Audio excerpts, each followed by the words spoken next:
நன்றிப்பா. அதானி மேல வந்து நிறைய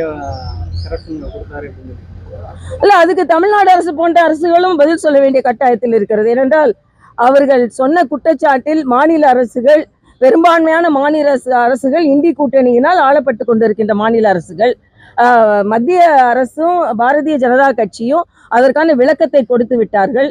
இங்கே இன்னுமே நிறைய ஊழல் வந்து கொண்டிருக்கிறது. இன்னைக்கு இன்னும் திருப்பி பார்த்தீங்கன்னா இந்த டிரான்ஸ்ஃபார்மர் அந்த டெண்டர்ல இன்னைக்கு ஒரு 400 கோடி ஊழல் என்று சில கட்சிகள் குற்றம் சாட்டி இருக்கிறார்கள். பத்திரிகைகள் வெளிவந்திருக்கிறது. இதற்கெல்லாம் என்ன பதில் அப்படின்னு தான் நம்ம சொல்ல வேண்டும். அதனால இங்கே உள்ள பிரச்சனையை நீங்க பாருங்க. நிச்சயமாக பாரதிய ஜனதா கட்சியை பொறுத்த மட்டில், மரியாதைக்குரிய பாரத பிரதமரை பொறுத்த மட்டில் ஊழல் என்ற பேச்சுக்கே இடமில்லை என்பதை தான் 10 ஆண்டுகளாக நிறைவேற்றி வருகிறோம்.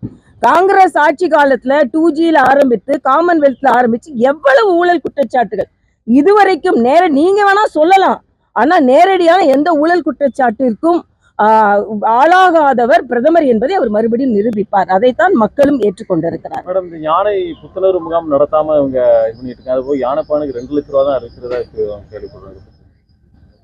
அது வந்து கள்ளச்சாராயமா இருந்தா 10 லட்சம் கிடைக்கும். கள்ளச்சாராயம் குடிக்கிறவங்களுக்குன்னா 10 லட்சம் கிடைக்கும். அது வந்து அது பட்டாசு தொழில உயிரிழந்தவர்களா இருக்கட்டும், விவசாய தொழில உயிரிழந்தவர்களா இருக்கட்டும், அவங்களுக்கு அவ்வளவுதான் கிடைக்கும். அதனால தமிழ்நாட்டில் அதிகமான நிதி பெற வேண்டும் என்றால் அவர்கள் கள்ளச்சாராய சாவாக இருக்க வேண்டும். இது இவ்வளவு கொடுமை. அதனால பார்த்து நடந்து கொள்ளுங்கள் என்பதுதான், வேண்டியவர்களுக்கு அதிகமானவற்றை கொடுங்கள் என்பதுதான் எனது கருத்து.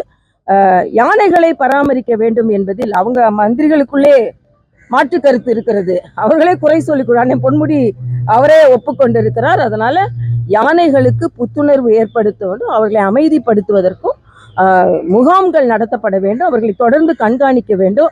அவர்களை எப்படி விலங்கின மருத்துவர்களை வைத்து தொடர்ந்து கண்காணித்து அவர்களின் மனநலத்தையும் உடல் நலத்தையும் பாதுகாக்க வேண்டும் என்பது எனது கருத்து. அது அப்படி சொல்றாங்க. அதாவது அதை என்ன அவங்க சரிப்படுத்தணும். இல்லைன்னா இப்போ திருச்சி இந்த திருநெல்வேலியில போய் ஆசீர்வாதம் வாங்காதுங்க, பக்கத்துல போகாதுங்க. இப்ப யானைய வந்து மக்கள் கோயில்ல வந்து ஒரு ஆன்மீக எண்ணத்தோட வழிபடுறதை விட்டுட்டு அவர் பயமான ஒரு மிருகமா அதை காமிச்சு பக்கத்துல போயிடாதுங்க, அது பண்ணிடாதுங்க, இது பண்ணிடாதுங்க அப்படின்னு சொன்னா அது ஆன்மீக ரீதியாக கோயிலுக்குள் யானை வைத்திருப்பதே அர்த்தமற்றதாக போய்விடுகிறது.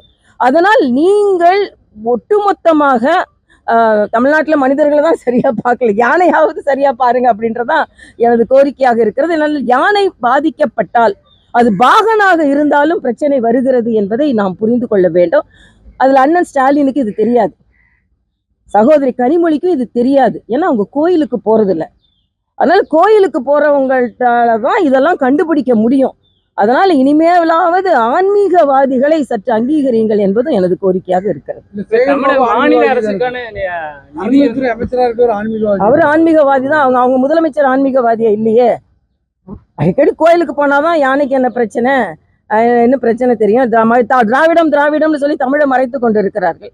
அதே மாதிரி நான் ஏற்கனவே கேட்டேன், 1000 குடமுழுக்குன்னு சொல்லிட்டீங்க. அண்ணன் ஸ்டாலின் ஒரு குடமுழுக்கா போக முடியல, எத்தனையோ விருந்துகளுக்கு போறார், கேக் கட்ட போறார். ஆனா ஒரு கோயில் குடமுழுக்கு வர முடியல. தமிழக அரசு வந்து ஏற்கனவே வந்து வெள்ளத்துக்கு நிதி உதவி கிடைச்சு, அப்பவும் மத்திய அரசு நிதி உதவி கொடுக்கல. நிதியமைச்சர் வந்து ஆய்வு பண்ணாங்க.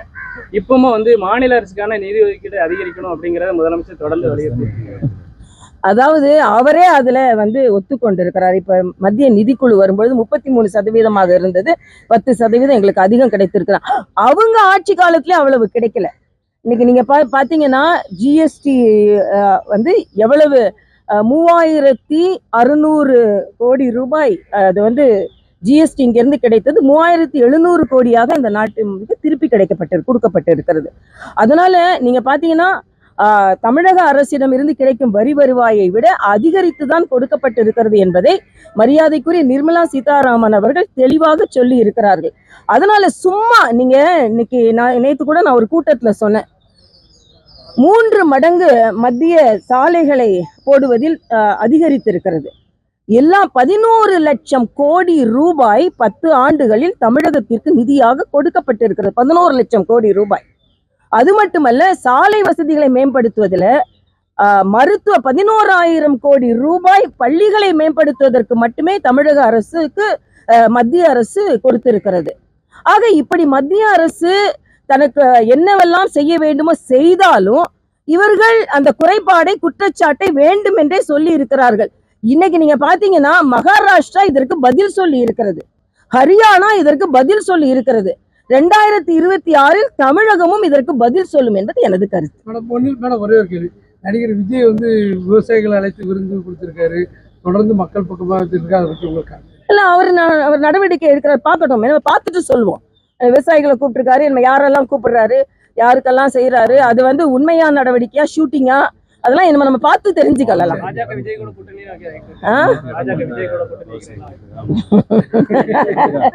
சரி பார்க்கலாம், இன்னும் கொஞ்ச நாள் பார்க்கலாம். இந்த விஜய் அந்த விஜய்ல என்ன செய்றீங்கன்னு பார்க்கலாம். பாதகம் செய்பவரை கண்டால் நாம் பயங்கொள்ளலாகாது பாப்பா, மோதி மிதித்து விடு பாப்பா, அவர் முகத்தில் உமிழ்ந்து விடு பாப்பா.